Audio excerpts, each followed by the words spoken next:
This episode of the Bertcast is brought to you by Whoop. Whoop is a longtime partner and was the driving force behind Sober October with my buddies Tom Segura, Joe Rogan, and Ari Shafir. And to kick off 2020, we're taking on a new weight loss challenge, going on different diets, mostly Joe, and exercising a ton. That is me, to see what kind of different results we can get by the end of February. If you just woke up and weren't following along, when I wore Whoop 24/7, to understand the impact of no booze, no bud, the no nothing lifestyle, the tracker changed my relationship with my body. It measured things like resting heart rate variability, and sleep.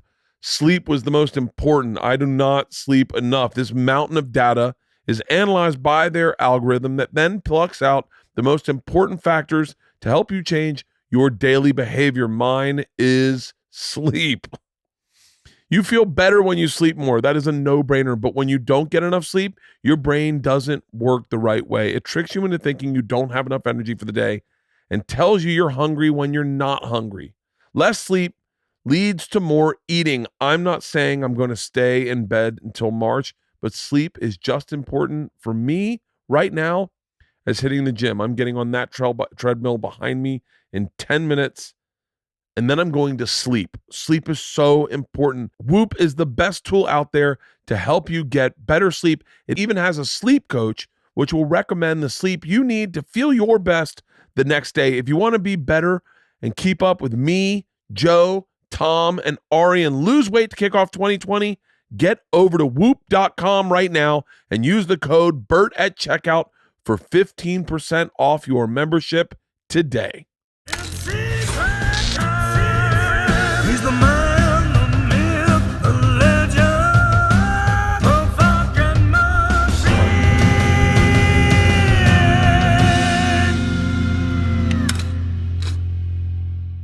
It's the craziest thing.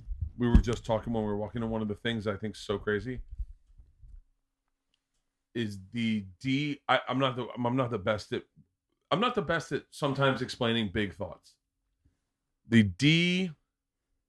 devaluation of a word like Nazi, Right? Because I've been hearing Nazi thrown around so much that I actually was just like, oh, there's no real Nazi. I didn't realize there's real Nazis. Oh yeah, Like the Charlottesville thing. Is it Charlottesville? Yeah. Where Dave Matthews grew up, and that's where the riots were. I didn't know they were really racist. all of them. I don't know. I see. By the way, I think what happens is these two really aggressive sides take a thing like that and light it up so much, and what happens is I don't trust either of them, so I Right. just don't believe any of it. Well, that's exactly what we were talking about. First of all, I was going to say about Nazis. That's funny because it's like, yeah, everybody calls everybody else a Nazi, but then at the edge of the fake Nazi, the real Nazis are like, oh, we're available. Like they'll pop up at the end. They're like, well, they're like cleanup hitters. They're like, Yeah. oh no, we're here to actually. Oh no, We'll burn the building down if that's what you've been waiting for. There's guys calling Ari a Nazi. Oh really? Yeah, and it's For what? What did he do? he did a podcast with Milo Yiannopoulos. Oh, and right. then they're like, and Ari's dad was in the Holocaust, so which explains so much about Ari. I really, honestly, when he mollied me, I actually blamed Hitler. I thought That is a very magnanimous. You went into the history. You cracked open a Britannica, Encyclopedia Britannica. It's like, this is the guy. well, I mean, I can't. I don't want to go.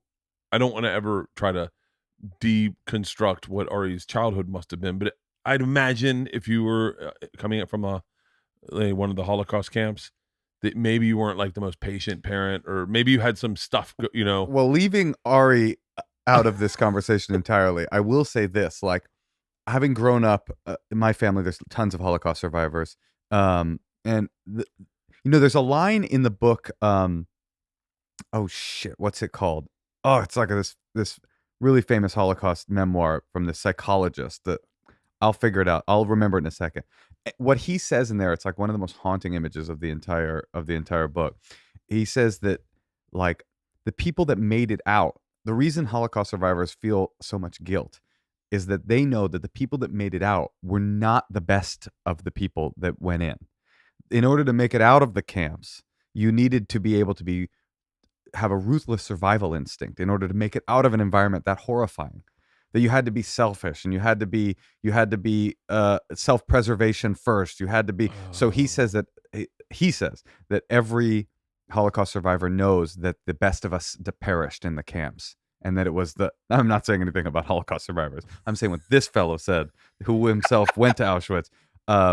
It was a really haunting image. Was like, in order to make it Man's Search for Meaning. Viktor Frankl. That's right. Yeah, exactly. Really? Isn't that a haunting image? That is really fucking. That's really insane. I mean, think about yourself. Would you have made it? What do you think? No. I don't know. I have this image of myself, and you can share this one too. But you would have been okay. They'd have been like, Kreischer? Okay, you're good. You're good. His paper is not fine. I have this image of myself. This is how arrogant comedians are. I've always pictured myself in the Holocaust, like somehow finding a way to like showcase comedic talent. And they're like, okay, we like him. Bring him to the beer hall. And then I would have like, performed for them. Yeah. And I would have survived. They would have thrown me a heel of bread or something. Yeah. And then I probably would have done some crowd work where I insulted like a lieutenant, and they would have like, kicked me into the fire or whatever. But I think maybe I would have made it. I don't know. I've never thought about myself in the Holocaust. I have thought about myself in an apocalypse a lot. And not doing well. No, why not? You're not beefy. doing well. No. You're the machine. I am such a fucking pussy. The machine is broken. I just had this conversation with someone the other day. I've always put myself in situations in the world like storming the beaches of Normandy, being in Vietnam. But I never the Holocaust though. My dad's family was all like my dad's dad stormed the beaches of Normandy. That's a crazy story. And I read his diary, and in his diary, he's like, they're taking us to a beach called Omaha, and he was like, can't believe they have beaches here. I wonder what this will be like. That's a rude awakening, great grandpa. That was my grandfather, and they just took a boat, they parked the boat offshore, like those guys got on the boat in South Carolina or wherever, and they just never got off until it was war. See, I know how I would fare in war. I would fare poorly, so bad. That's why I never say thank you for your service to vets, because I'm so humiliated that I could not do what they do, that I feel like men should say that to them. I'm like, hey, thank you for your service. I wasn't around to do that, but you got my back. I'm always like I always want to go, I'm in awe of what you decided to do with your life. There were two rules in my family growing up, two hard rules. One was never get a tattoo, and the other was never join the military. And Really? I didn't do either of those things. But it was we were the opposite. It was like, do not do that. Never, ever, ever fight for a government. Never. Really? Yeah. And I would never. That's not a disparaging comment. I agree. When I see people that did it, it's a kind of a mind-boggling degree of sacrifice, but never. And I would never let my kid join the military either. That's what everyone's talking about, is the draft. If we go to war with Iran, by the way, I was about to say Japan, but we did that one. We did that. Your grandfather did that one. No, man. Which war would you rather have been in? Over in Europe or in the Pacific? Oh, Europe, because I could have at least before I perished. Look, I'm under no illusion that I would have made it all the way to the top of the beach. I would never have made it in any fucking war. I would have gotten on the beach. I'd have been like, this is a pretty cool beach. And then I would have gotten exploded. But at least I would have had the opportunity to kill one Nazi. I mean, it's every little Jew's fantasy to be able to have killed a Nazi. Yeah. And at least maybe like, here's my theory. I get on Normandy. I got the helmets falling over my glasses, all the other soldiers are picking on me. They're like, why is this twerp here? It's going over my glasses. I trip over the like rifle. Captain America before the medicine. Yeah. Or just your standard issue Jew. And then a mortar hits me. My body flies into a million pieces, but my helmet shrapnelifies. The shrapnel goes past the barbed wire into the eye of one Nazi, and I blind that man. That's a fantasy. Stranger things have happened. Watching Inglourious Bastards is like, that was the rough part of that movie. It's like, you watch Inglourious Bastards, and at the end, every Jew's pornography. That's what we masturbate to, is the idea of, dead Nazis. Yeah. And at the end, you're like, fuck yeah, take it, Hitler. And then the credits rolled and you walked out and you're like, oh, no, that didn't happen. That's not what happened at all. It's so funny, though, to go back to this, is that people have thrown the word Nazi around so much that I actually thought it was just not I thought it was like I thought it was an exaggeration of like, when the right said and now these transgenders want to use the bathroom and our kids are going to be getting face fucked in the stalls. And in my head I was I like, do remember when the right wing said that. and I was like that there's not enough of them. It's not going to you're not going to notice it. You're never going to see it.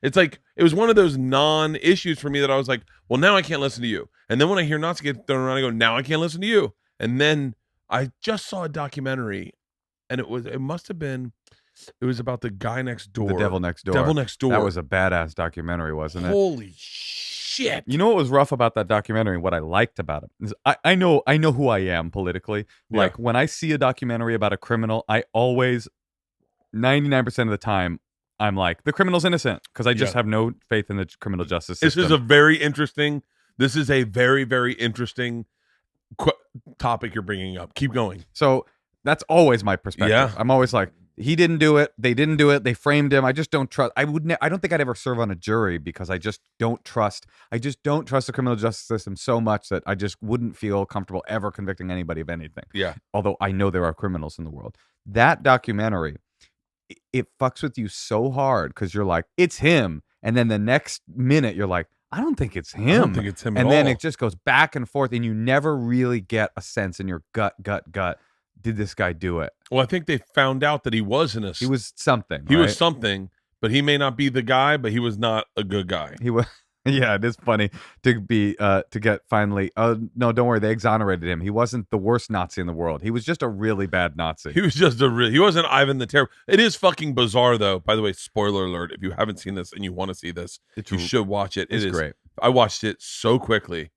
And because I found that I have what is it, a nonverbal bias, like a subconscious bias In what direction? in every direction that lends itself to me. Okay. So like whatever, I always put myself in that situation. Right. And then if I can, this is a very, very easy, perfect example. And it's not a bad angle. When, not to bring this up again, but when I got mollied by Ari, I immediately, I'm talking immediately, understood the plight of all the Cosby victims. Immediately. That's during being high. No. The next When you came that down. weekend, I was in like low dopamine or serotonin mode, and I immediately empathized with every single one of them. Now, previous to that, I had been someone that was like, I knew he was guilty, but I was like, that seems like a lot. I wonder how many lied. Like, I wonder if Janice Dickinson was telling the truth. I wonder if there's a couple that jumped into. The second I got mollied, I was like, I believe every single one of them. And it's so crazy that I did that. Like, I do that with everything. Anytime someone commits a crime. So if it's a man versus a woman, I don't even notice that I do it, but I lean to the man's side. Is that right? Every time. That's interesting. Like Scott Peterson. Mm-hmm. It was so clear he killed his wife, but immediately I was like, hold on one second. Like, let's just, and I think it's just not, whatever it is, a subconscious bias that you don't even know you do. I think you see it a lot on Twitter where people side with what they are real quick before they listen to the whole story. Well, that's exactly what we were talking about earlier. Not to get into specifically what we were talking about, but the idea of, we were talking about rape culture. If it's is it a thing versus is it not a thing? Such a fucking thing. The thing about rape, I was thinking about this as we drove over. Like the thing about rape culture, and then you mentioned earlier also cancel culture. Yeah. Now, the right, I hate using terms like right and left because I feel like they're so inaccurate and they don't sum up what reality is. But the right would like to say rape culture is just a hysterical, overblown thing. There's no such thing. The left, heavy quotation marks, they want to say cancel culture doesn't exist because who's really been? Have you heard? I don't know if you've heard this lately, but that's a talking point. Is that cancel culture doesn't exist? Who's been canceled? Who's been actually canceled? Well, Billy Bush, I guess, right? He'll be back. Yeah, or, I guess. Or they go like Louis still touring, or they go like no one's really been canceled, and it's such a pathetically binary way to look at something. It's like, like just like rape culture isn't just a person getting raped. It's also like 10,000, jokes or laughing at the expense of a rape victim, or the way people talk about women, or the way boys were blah blah blah. Yeah. Same thing with cancel culture. Just because Bill Cosby is the only person that's, for all intents and purposes, been effectively fully canceled, that doesn't. No one means that cancel culture is, if you get canceled, you're literally never working again in this town. You have to open up a Subway franchise in Bisbee, Arizona. You know what I Yeah. mean? Like, it's a spectrum, just like rape culture or whatever is a spectrum, just like white privilege or black privilege or economic privilege is everything's a spectrum, and no one sees anything in spectral terms anymore. Everybody's like, it's like a yes, no, and it's all trench warfare. It's all There's no warm water. It's either hot or cold. Yeah, and the reason that there's no warm water is because everybody's on one side of an argument, and they think if I admit that this phenomenon exists, that means that I have tacitly agreed with my ideological opponent, and that's the one thing I can't do. Yeah. I can't do. I remember hearing Jamie Masada, no, Kilstein. Jamie Kilstein talking Yeah. to Rogan about rape culture. This must be like fucking 8 years ago. And I remember being on the side of like Joe and Rogan going, there's no such thing as rape. And this is a long time ago. It's not Joe's. I won't speak for Joe's opinions now, but if you can go, whatever, you can go back and listen to the podcast. But I remember thinking rape culture, like what the fuck? And it was such a new term to me that you immediately go, what the fuck is that? Right. Like there's no, look, if a joke's funny, a joke's funny. I know no guy's advocating rape. Jokes don't advocate rape. But then, and we just talked about this, but like there was the concept of what happened in Revenge of the Nerds. Right. That was okay. And just the idea that movie greenlights that behavior, or in 16 Candles, when he goes, take my chick, have fun with her tonight. That and then he fucked her. She doesn't remember it. All she remembers is it was good, and now they'll be boyfriend and girlfriend. Right. The idea that a lover can be so good at sex that the woman will go like, you know what? That was okay. I didn't know it was you, but now that I know it was you, Right. I can look past the fact that you're a nerd and everyone hates you, and you just sexually assaulted me in a bounce house. Like, it's so insane. But that is the culture they're talking about. I don't think they're talking about like, and maybe they are, but like a rape joke, like, but if it's, I've heard rape jokes before that Sarah Silverman had a ton, and I laughed all the time. And so like, but it's so funny. I think the more we're moving forward with what they call progress, and I guess progress has got to hurt at the beginning for it to work. That's exactly right, Bert. It's like right now we are in the middle of this like birth, in the middle of the birth. The baby's head is crowning. And so it feels like just pain and chaos on every side. Yeah. And you hope that eventually we'll get to the other side where people who have done things that, like the positioning when somebody does something wrong now is either that person's a demon or that person's fully unjustly accused and is being vilified. Like that's the binary black-white thing. Yeah. Like this person's actually an angel that is being swallowed up by cancel culture, or this person is an evil human being without value and without worth, and no redemption is ever worthwhile for him. But the reality is, I was listening to this thing, and I really want to plug my album. No, I'm just kidding. I was listening to this thing. I was listening to this. You would love it, actually. It's a Radiolab 2-part episode called In the Know, N-O. I'm getting Not it right K-N-O-W, but N-O. And it's down. all about consent and consent culture. And there was a woman on there that her job is she's a counselor for men, usually, who have been accused of sexual assault on college campuses. And her job is to counsel them and rematriculate them into colleges to get them back into college after they do their work of like realizing what happened and what went wrong and blah blah blah. She gets them back into college, and she said that immediately people's first gut reaction to her work is, why would you put them back in college? That's where they offended. Why did they get to go back to college? And she was saying that question is inherently classist. Because when you think about it, and I had never thought about this before, but if you think about it, okay, there's a guy on a college campus who gets accused of sexual assault. He gets kicked out of the school, and then your instinct is never back to school for you. But that guy doesn't disappear. He doesn't stop being a guy that is in the world. So where does he go? If he doesn't go back to college, then he goes to McDonald's, or he goes to Home Depot, or he goes to he goes back into society. And so you're essentially saying, like, when you say never let those people back into college, you're essentially saying take the rapist and put them with the poor people. Let him go rape the poor. Oh, that's Don't have him interesting. around our upper crust people, because these are the bad people. So the work has to be done. The bad stuff can't happen to the wealthy. Yeah, right. Let it happen with the poor. They're Yes, cool with rape. slough him down there. Like, Jesus. the idea that once a person is, quote, canceled, that they disappear. It's not true. They're still alive. They're still in the world. And if we don't figure out, this is what she was saying, and I agree, if we don't find some road to redemption, some people are irredeemable. I'm not sure Cosby deserves a road to redemption. And I think at that age, I don't think there is redemption. I think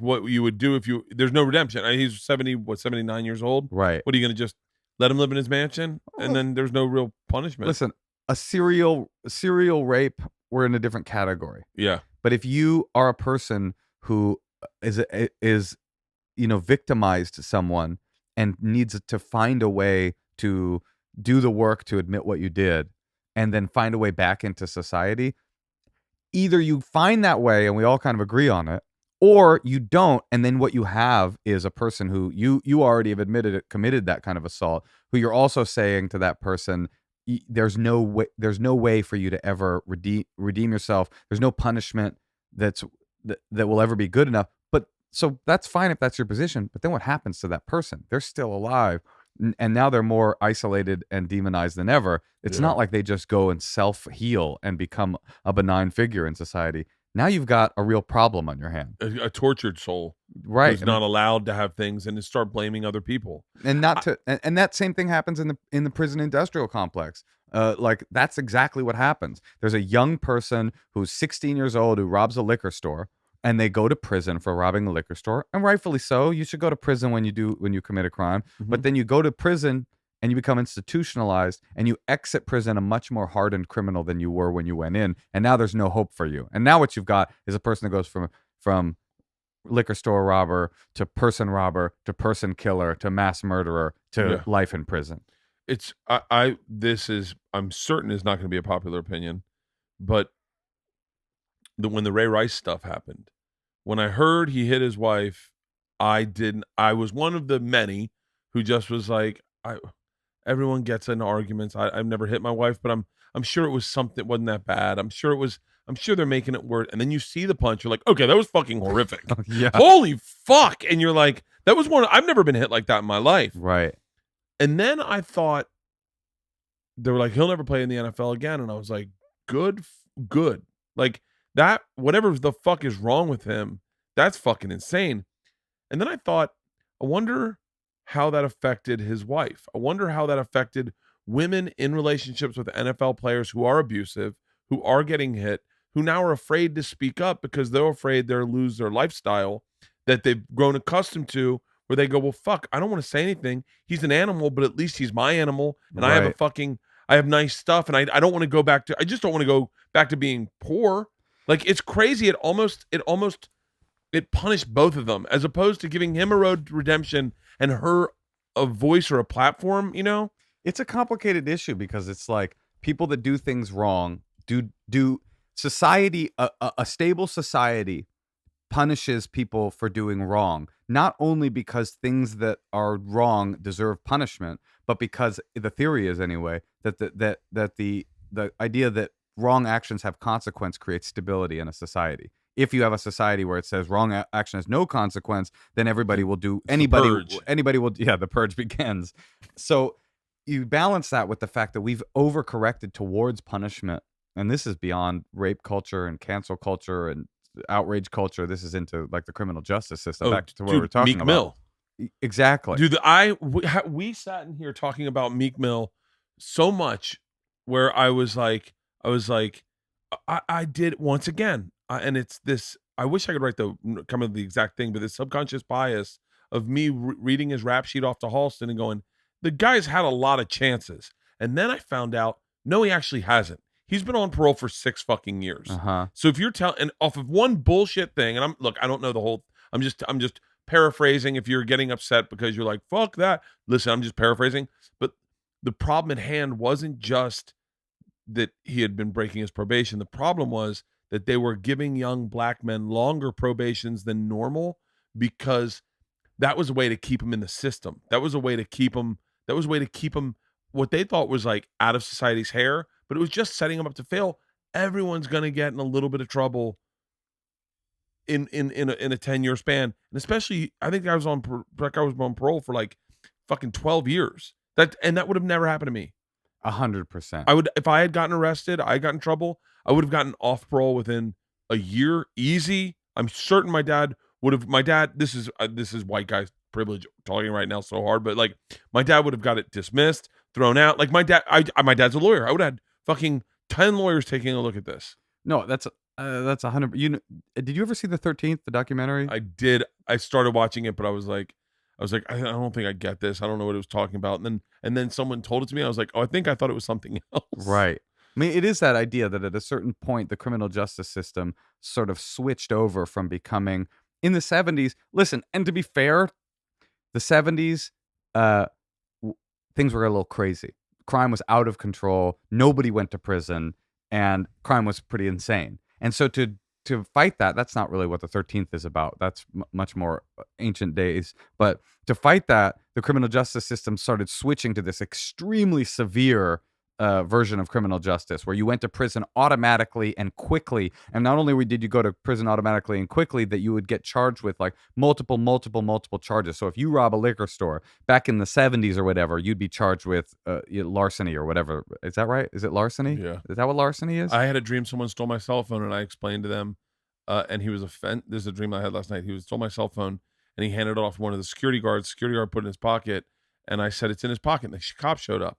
And the cop said, you know what? He's a fencer. Why don't we just cut off his hand? And this kid was like, oh, man. And then we ended up cutting this kid's hand off in my dream just to get my cell phone back. That's old school. And then the cop was like, well, it is a $800. That's grand larceny. And I was like, really? So it is larceny. Yeah, it is. So larceny. if you robbed a liquor store back in the day, it would have been charged with larceny or whatever. But now if you rob a liquor store, you're going to be charged with larceny. You're going to be charged with, brandishing a firearm. You're going to be charged with larceny with a deadly weapon, larceny with a loaded weapon. It's like they do this thing called charge stacking. And what the effect that has is that you have so many charges, the punishment for which is like 500 years, that you're always going to take a plea deal unless you're rich. And you don't have to take a plea deal because you can hire a super high-powered lawyer who can get all these charges dismissed and dropped. And eventually what happens is that the whole thing gets dismissed, or the thing that you're being charged with is so minor that you're willing to go to trial with it or accept a good plea bargain. But what happens with all this charge stacking, especially when you've got overworked and uninterested district attorneys that are the ones that are all you can afford if you come from an impoverished neighborhood, you're facing 500 years. You got a shitty, tired district attorney that's not really that motivated because he's got 90 other cases. All he wants for you to do is take the plea, is that you take the plea even if you didn't do anything wrong. Often that happens. You're accused of something you didn't even do. I mean, that's the de facto positioning. You're supposed to be innocent until proven guilty. Oh, so, not in this country. At least theoretically, you might be innocent, yeah, right? Yeah. You're facing 500 years. You've got a district attorney who's not going to fight for you. What would you do? You'd take the fucking plea and do 2 years instead of 80, right? 2 years, 4 years parole. And then you go in, you do your 2 years, you come out, you're a more hardened criminal than when you entered in the first place. You can't, now you got a black mark on your resume, so you can't go out into the world and get a job. I mean, would you hire an ex-con? Maybe. You're an unusual thinker. I have an ex-con working for me. Yeah. But most people wouldn't. Most people would see that as a huge red flag. Yeah. So you go back into the impoverished neighborhood you came from. Now you got a criminal record and you've been in prison for 2 years. The whole world's bad. This is how we create criminals, not how we fight crime. Anyway, why are we talking about this? I don't know. It's so funny. I think it's all about, it's like the binary and non-binary. And it's so funny is that I think for the first time comedians are like, when they talk about political correctness, or comedians, I know someone asked me about it the other day, and I go, I don't really like.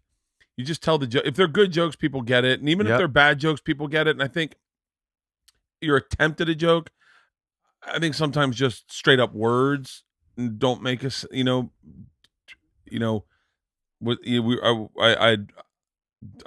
stumble over the saying it because I don't want to keep his name in the lexicon, but Shane Gillis, what he did, I don't know. If it was a joke, it was a bad joke. It was two guys riffing. I get that. I mean, I get guys riffing. But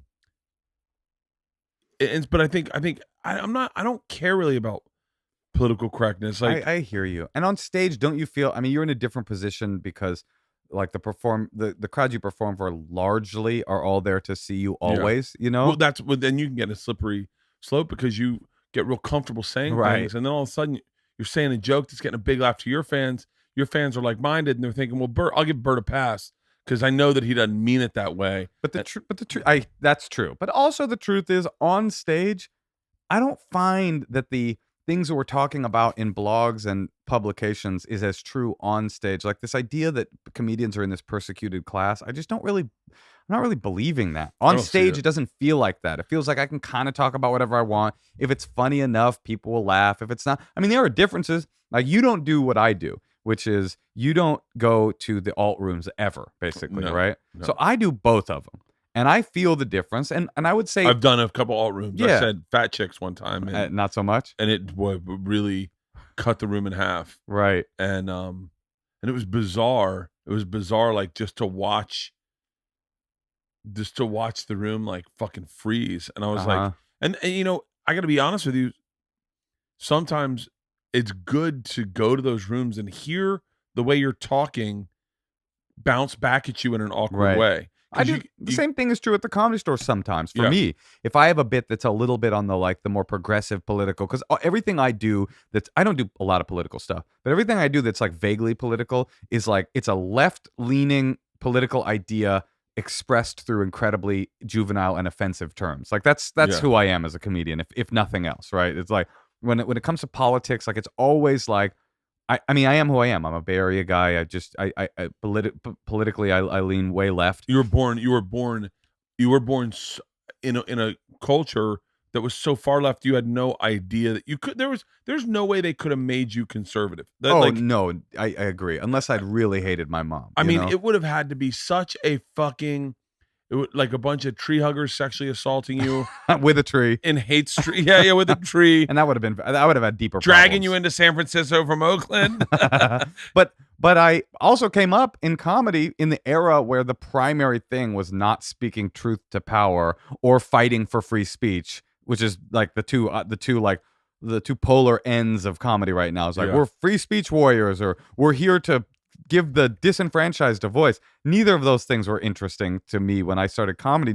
All the people, my sort of North Stars were just people that were saying all that matters is, are you funny? That was so I've always been a dude that worked clubs and worked alt rooms. It's a new year. The perfect opportunity to take your business to the next level by hiring the right people. Having the right people on your team makes your team that much better. I am surrounded by the right people, but finding those right people, the qualified candidates, can be challenging. ZipRecruiter.com/Bertcast makes it easy. ZipRecruiter sends your job to over 100 of the web's leading job boards, but they don't just stop there. With their powerful matching technology, ZipRecruiter scans thousands of resumes to find the right people with the right experience and invites them to apply to your job. As the applications come in, ZipRecruiter analyzes each one and spotlights the top candidates so you never miss a great match. ZipRecruiter is so effective that 4 out of 5 employers who post on ZipRecruiter get a quality candidate through the site within the first day.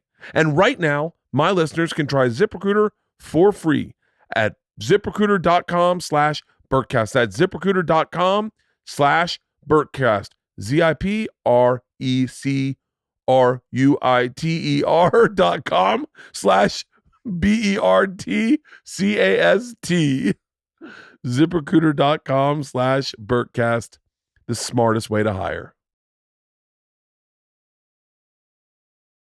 If you're like me, you've got stuff, lots and lots of stuff, lots and lots of stuff you don't use, maybe never use, stuff that doesn't spark joy in your life. Now that the New Year's is here, it's time to finally deal with all that stuff. And I'm not talking about hiding it in the closet, throwing it in the garage, or getting a storage unit. I'm talking about selling it on Mercari.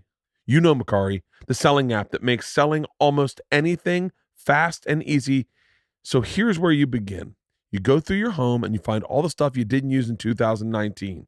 The phone in the drawer, those jeans that you wore only once, or maybe the jeans you bought for the special that didn't fit when you got to the special because you lost too much weight and now you have a brand new pair of jeans. Or maybe it's that handbag hiding in the back of your closet. Listing things takes a minute. You take a few pictures, add a description, and boom, your item is connected to millions of buyers on the app.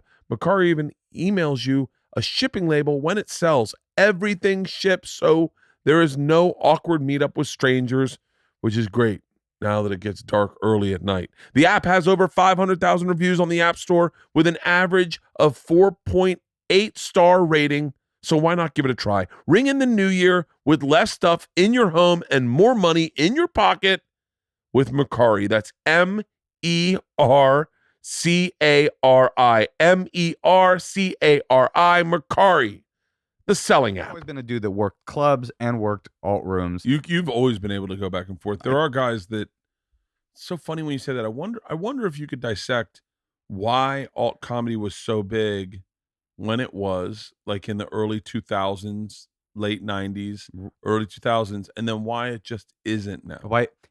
Not only, and you'll forgive me, why not only why is it not so big now, but also I don't want to call like the Rogan world the opposite, because I don't think it's the opposite, but why is it not only that alt's not big, but the kind of the opposite of alt comedy is big, like the more bro comedy, masculine kind of, like Bill Burr, Dave Chappelle, Rogan, Segura. What are the cultural forces that have kind of like flipped? Kevin Hart. And by the way, the whole time, it would be unfair not to mention this. The whole time alternative comedy was big in the early 2000s. It's not like dudes like Bill Burr weren't big. Yeah. It just wasn't where the magnifying glass was. And now the magnifying glass is kind of in the other. So there's still a lot of great alternative comics that work those rooms that are really big and have big fan bases and are, have heat and are doing cool stuff. But right now it does seem like the fuel or whatever is on the comedy store world. It's so funny. I'm going to say this is going to sound super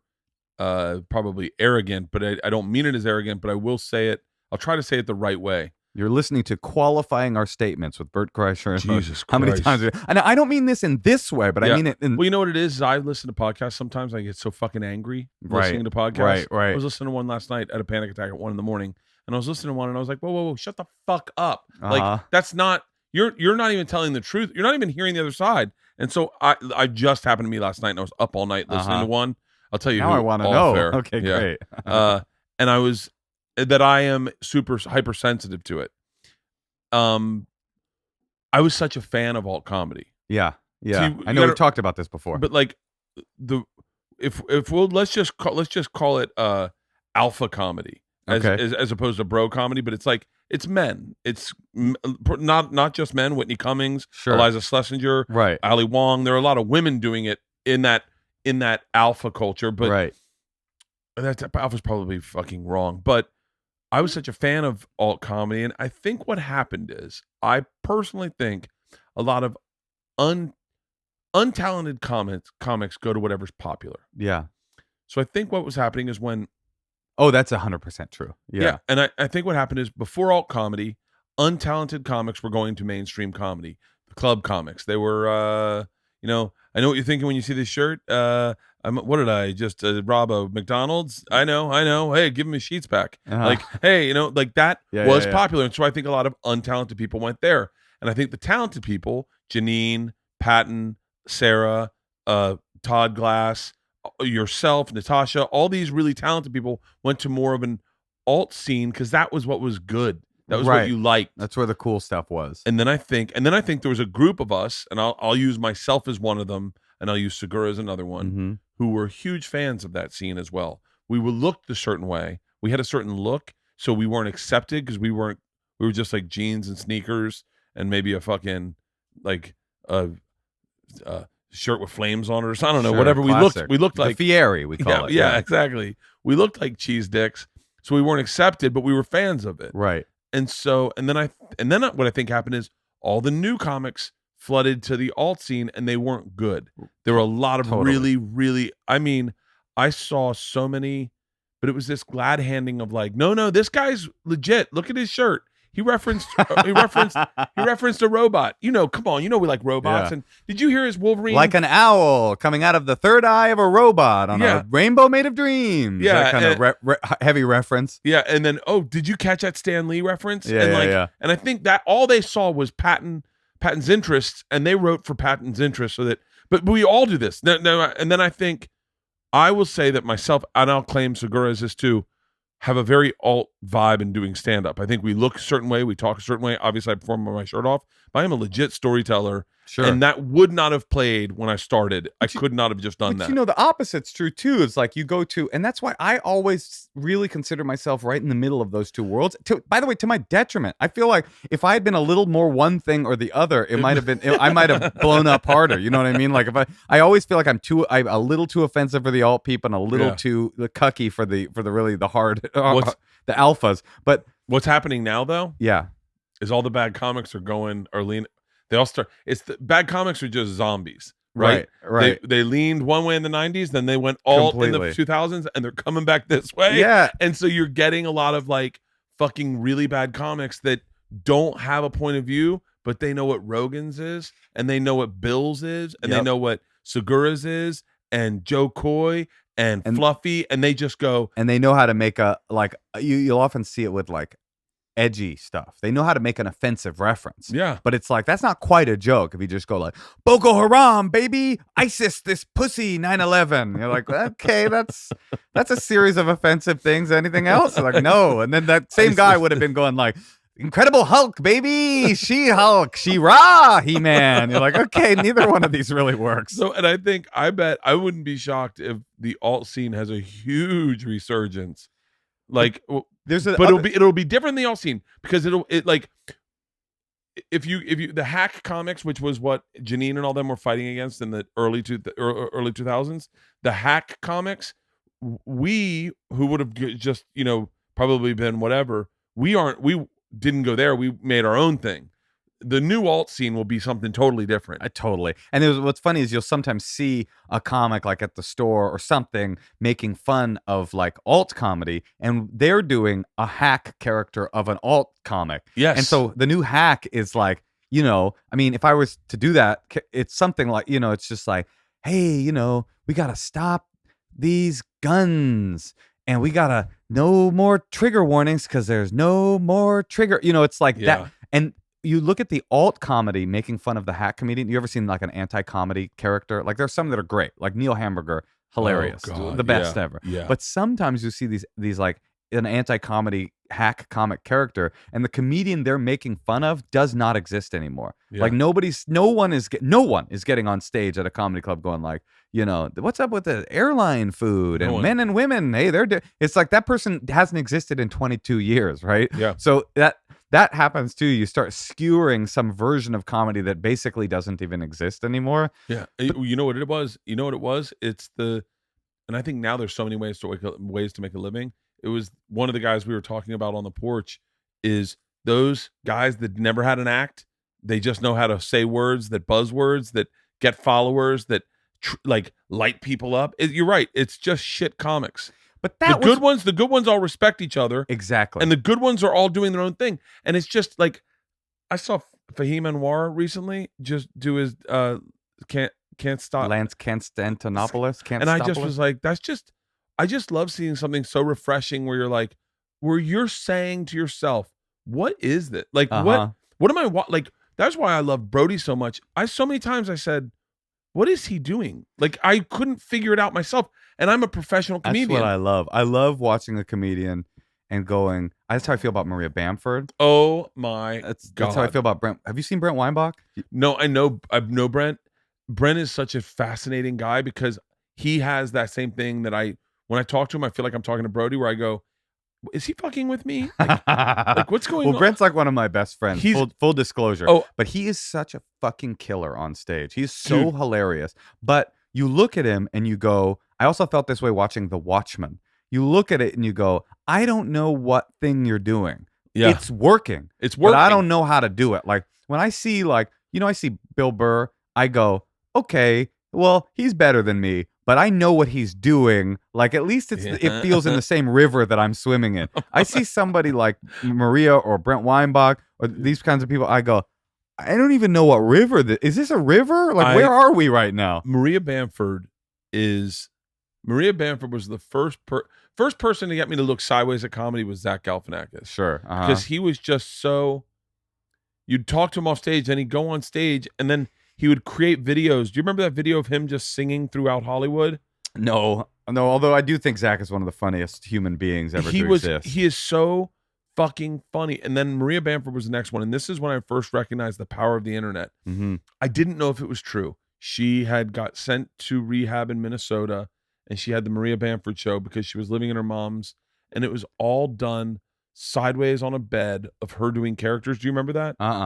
Oh my God. It was the most genius thing I'd ever seen. And you didn't know what was real and what wasn't real. The idea was she had a nervous breakdown and they sent her back to Minnesota, and she had gotten out of rehab and she was now living with her parents, and she was doing a show out of her bedroom from her bed sideways. She was laying sideways on her bed, and she was telling you the story of her day, but doing all the characters. And it was fucking next level. No, she's a genius. And I think the thing that saddens me sometimes when I mean, 99% of this like comedy civil war is just like some idiot writing a headline and then other idiots going like, I read a headline, it must be true.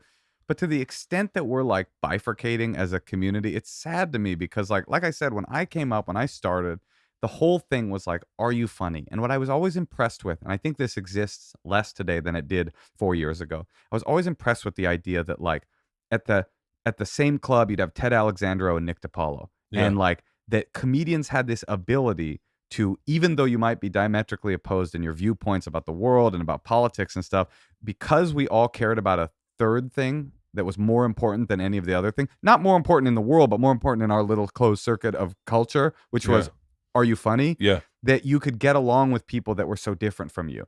Like, and I think that as the world has gone, so too has the world of comedy. Like, I think that people are drifting apart. Like scenes are drifting apart, and people feel like adversaries, not coworkers, you know, now. And I hate that. It bugs me. I hate it. And I'm friends with everybody. I try to be friends with everybody because I like everybody who's funny. Yeah. I like just anyone that's funny. I like. Me too. I don't know a lot of names. I don't know a lot of people, and so I feel like people may know me and have an opinion of me, but I don't. And then I just show up. There's a guy, I don't know his name, and I'm gonna describe him. It's gonna sound bad as I describe him. If I can describe him this way, I think Hook Junos, money falling out of his pockets, demon horns. No, real dark skin.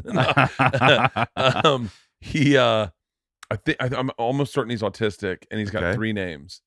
And you gotta give me more. This is a fun game, though. He's autistic. He's got 3 names. I think he's, and I apologize if he's not, but I'm almost certain he is.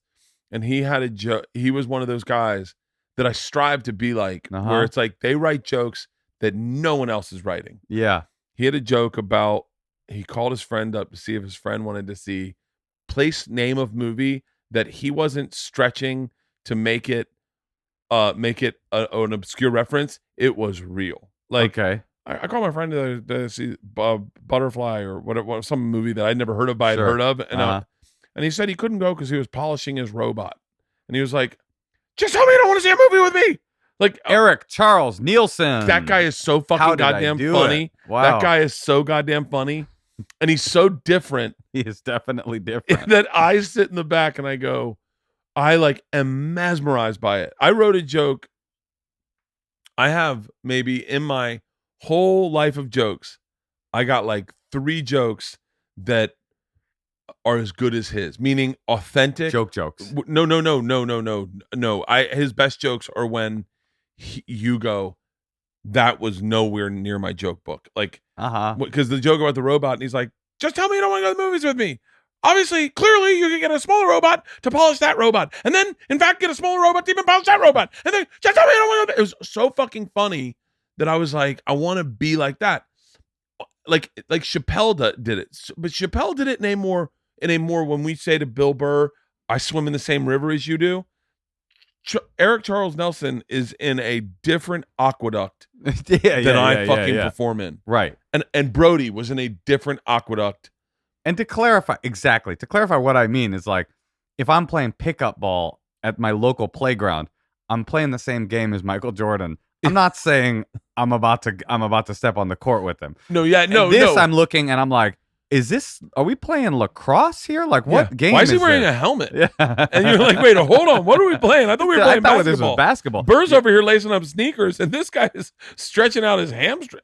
But like, Like Chappelle was someone who inspired me when I saw his kicker in the pussy joke. Uh-huh. And I went, oh, that's the brilliance of a joke. The brilliance of a joke is make them forget what you're talking about and then surprise them with the punch. Like, oh yeah. But those guys, and I'm always blown away, like Maria Bamford, who I could not. No one's, if they're doing Maria Bamford, they're doing Maria Bamford. Right. She is so talented. Yeah, and I think that people get so my theory on it is that actually comedians are incredibly insecure about their own art, about the legitimacy of their own art form. Oh my God, they don't actually believe in their heart of hearts that what they're doing is really an art form. Yeah. So they get so defensive over that they say that's not what this is, that's not what this is, that's not what this is. And for me, it's like, can't it just be everything? Well, that's how, I mean, if you think about it, I think if we're going to talk about those two scenes again, alt comedy was derived out of a hatred of regular comedy. It's an interesting idea. Okay. It was, like Janine's idea was those hacks over there. Those hacks are. I mean, Yeah. I just heard her say that. And what do you think what think we're it was calling because- alpha? What does that derive from? I think it was just none of us were working, and we all felt we were talented, and we all created podcasts and just started doing podcasts. Not that alt wasn't doing podcasts; they were, Right. but we were just like, we didn't have the No, I'm not going to say brilliance because it sounds like I'm pandering, but like the brilliance of like fucking Paul F. Tompkins and those guys to create history themed sketch sure. comedy. Like we were like, that's not going to happen for us. Right. We're not gonna- that you would have wanted it to happen for you. I know. Oh yeah. Like I'm not going to come up with wait, don't tell me, or all the things that they do that are where you're like comedy bang bang world of Earwolf, and like we were just like, yo, we can get high and sit and talk for a while. Right. And I think there was people going, oh yeah, I have a hard time following those too. Yeah, but see, for me, it's like when I watch a movie, like I don't watch Lady Bird and not Saving Private Ryan. See, I Like- don't watch Lady Bird. I'm just saying, like when it comes to movies, I don't like, even know what Lady Bird is, Oh. but I immediately want to pass. I immediately you want to hit me? You just made a fist. I at don't me. know what Lady Bird is at all, but just the name. You know I what? went, I'm about to give you the Lady Bird challenge. I bet you'd really love it because it's about a teenage girl coming into her own in her identity. And I bet because you've got daughters, you actually would really like. oh, Lady for Bird. real? Yeah, I think you'd like it. I could be wrong. Me and the girls are watching Lady Bird tonight. Yeah, I think you guys will love it. I'm texting my daughters. We're watching Lady Bird tonight. Watch, they're gonna be like, I already saw it, Dad. Not interested, cuck. I showed my daughters Jaws last night. You know, it's funny. I never seen Jaws, and I did a podcast where you write a script to a movie you've never seen, and the script that I wrote was the script for Jaws. See that? What's that podcast? It's called I've Never Seen It. That's fucking. See, that's what I say when I go like, I'm super unoriginal. My podcast is just a derivation of Marin and Joe's, and just because I liked both those podcasts, and I was like, yeah, I don't want to have to put too much work in. I just want to bring in my friends and bullshit for an Sure. hour or plus. But And there then- are these high concept podcasts and the other. It's so pathetic to even talk the other because I don't consider it an other world. For me, I don't consider another I world. consider it all comedy. It's all but I've history no, but I've hyenas and kill Tonys and things like that. Those are high concept podcasts. And I think I've gone over to do podcasts that are like Earwolf podcasts. Yeah. Or I think Earwolf's like an alt vibe, right? Sure, yeah. And I've been completely lost. Oh, really? Yeah, like when you go in and you're like, I didn't know we had to have characters. Like I don't know what I'm laughing at because everything's already established and like the fans already Right, love it. right. And I just jump in.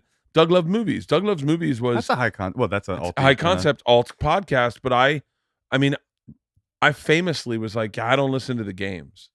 And Uh-huh. not famously, but I told Doug one time, I don't listen to the games, so the games bore me. So like I just listen to the first part where you guys fuck around. That's my favorite part. Oh, you don't listen to the actual Loves Movies part. I have no interest in that. Because I don't know any of the references, so I'm like, It's movies, Bert.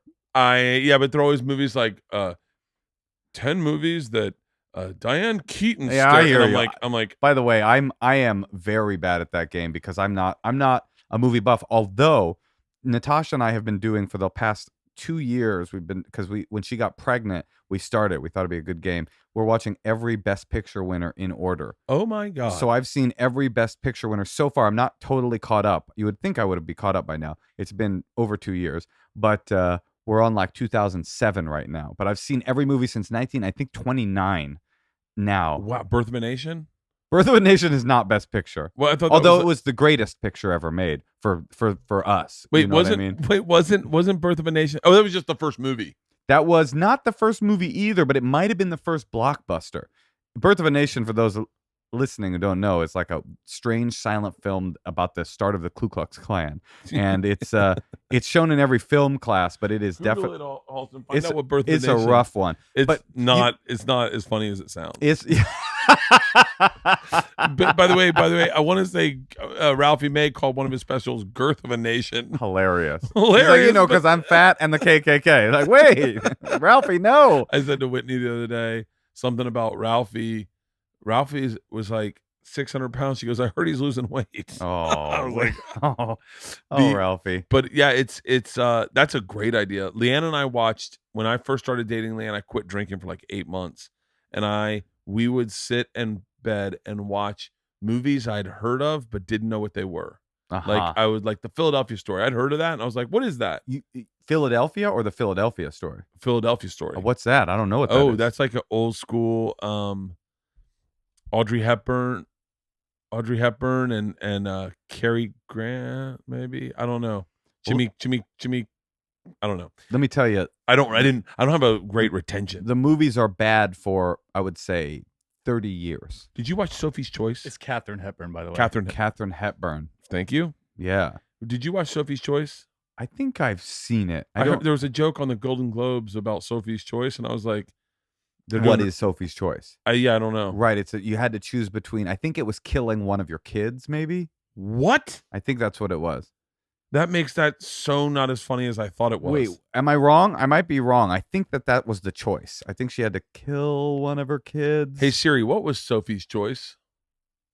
It's just going to tell you it was a movie. Sophie's Choice is a 1982 American drama film directed by Alan J. Pakula, who adapted William Starnes' novel of the same name. Would you like to hear more? Yeah. Meryl Streep stars as Sophie, a Polish immigrant who shares a boarding house in Brooklyn with her tempestuous lover Nathan and a young writer Stingo. No, that doesn't sound like she had to kill one of her kids, although I like mine better. Why by the way, this is not, I thought it was The Mob or something. They did it. What?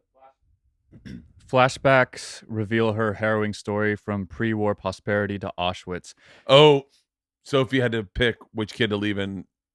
Sophie and Nathan's relationship increasingly unravels as Stingo grows closer to Sophie and Nathan's fragile mental state becomes ever more apparent. What's wrong with me? Why did I think that was a movie about murdering a child? Here we go. Sophie, after Nathan believes Sophie has betrayed him again, he calls Sophie and Stingo on the phone and fires a gun in a violent rage. Sophie and Stingo flee the hotel. She reveals to him that upon arrival at Auschwitz, she was forced to choose which one of her two children would be gassed. Yes, I was right. God damn it. Yes. The first time anyone's cheered at a gassing.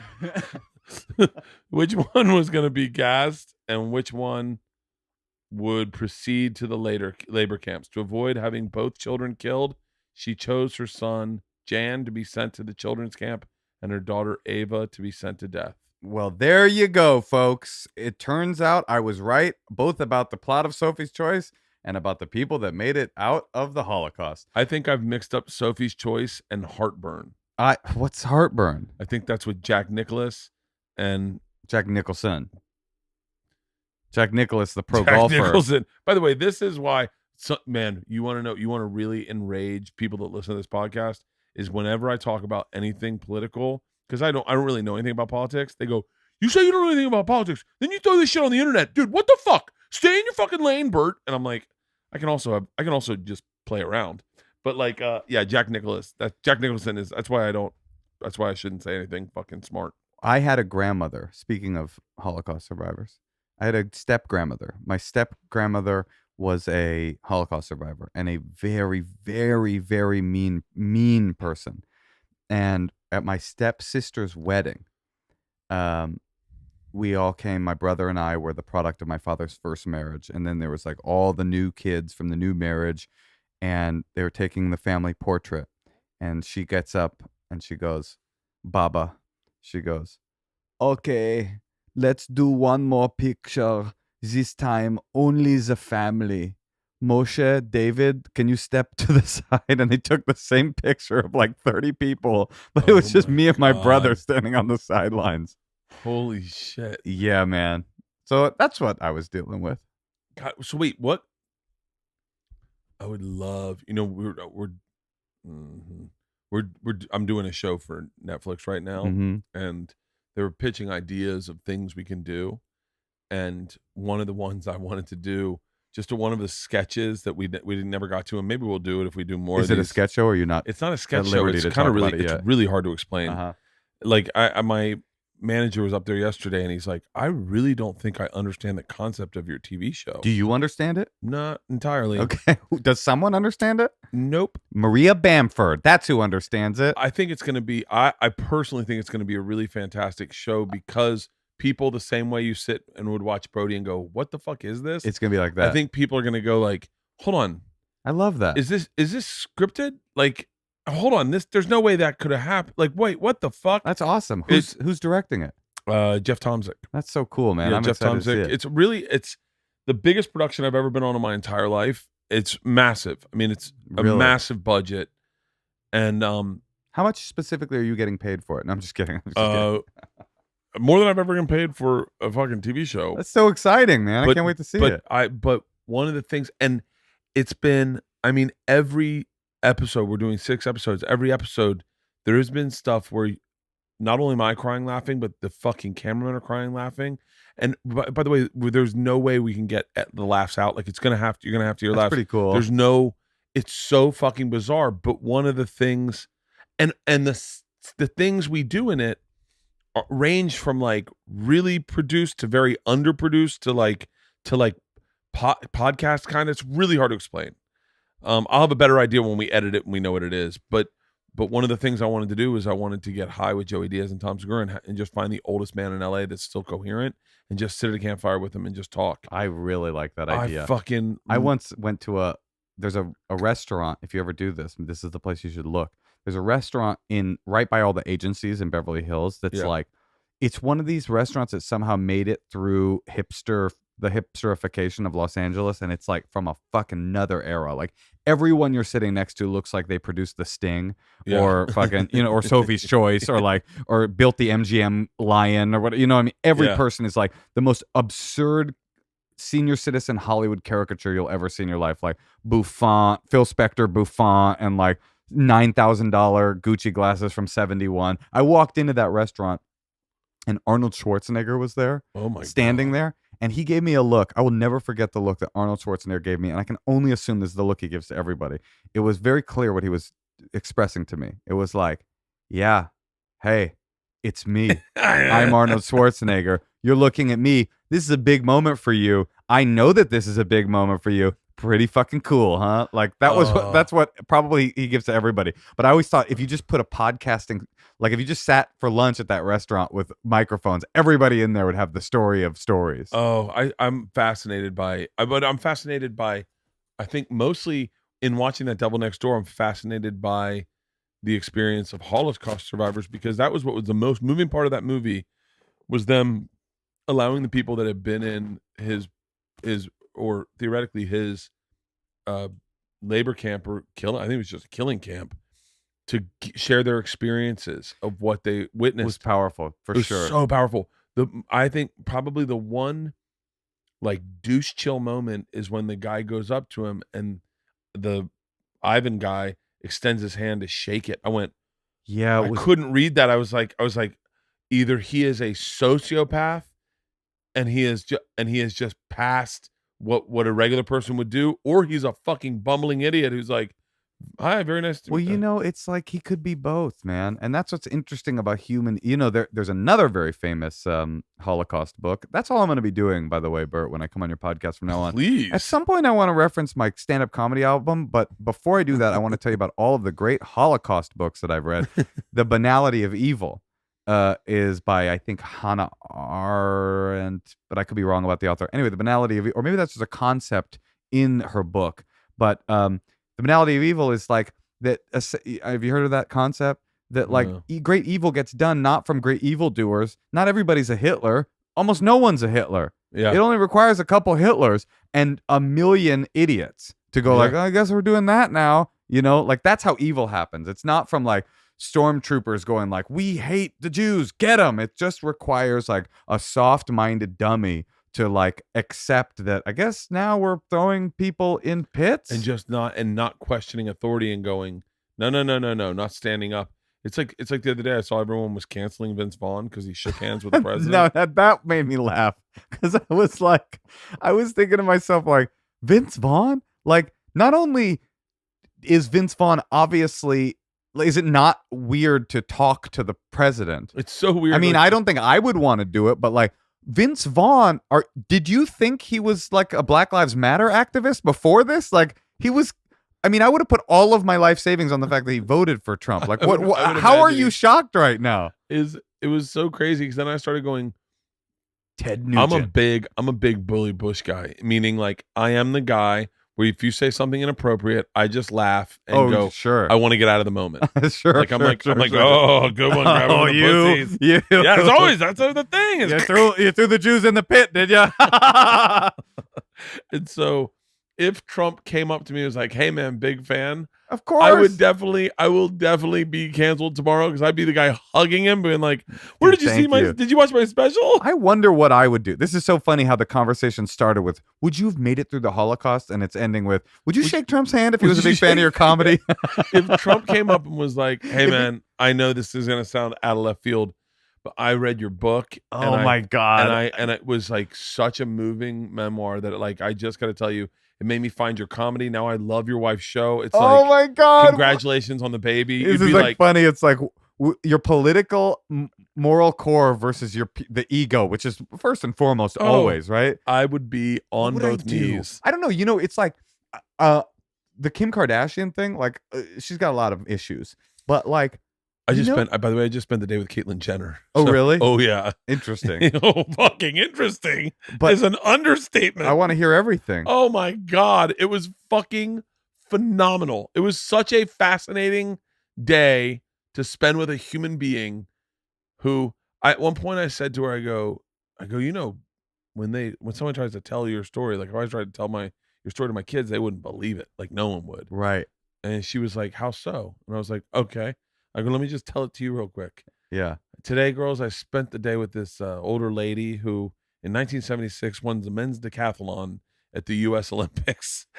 And then she was like, yeah, I guess that does sound unbelievable. It's funny, She though. then was a part of the 5 biggest women in Hollywood ever. The first female billionaire, self-made billion. I mean, she is the parent to the 5. Yeah, right. I always think about like John Glenn. You went to the moon and then you were a senator for 40 years? Fuck you. Like, how many lives does one person get? Used to vacation with OJ. Right. But, you know, I bet your kids, or if not your kids' kids will hear a story like that and just be like, yeah, so? Yeah. Like, I do a feel lot of like moms win the men's decathlon, Dad. Exactly. You need to get with times. I think so. I heard this great story the other day that these parents were telling me that their kid is in, I think, 6th grade, and his best friend came out to him as gay. Yeah. And the reaction was their kid goes, he's like, do you accept me? I'm gay. And he goes, well, I accept you if you're doing this because you're really gay and not just to get likes on Instagram. I'm like, that is so the opposite of what the I'm gay conversation used to be. God, I never had one friend ever come out to me as gay. Ever. In our day, it was like, if you were gay, the conversation would be, do you accept me because I'm gay?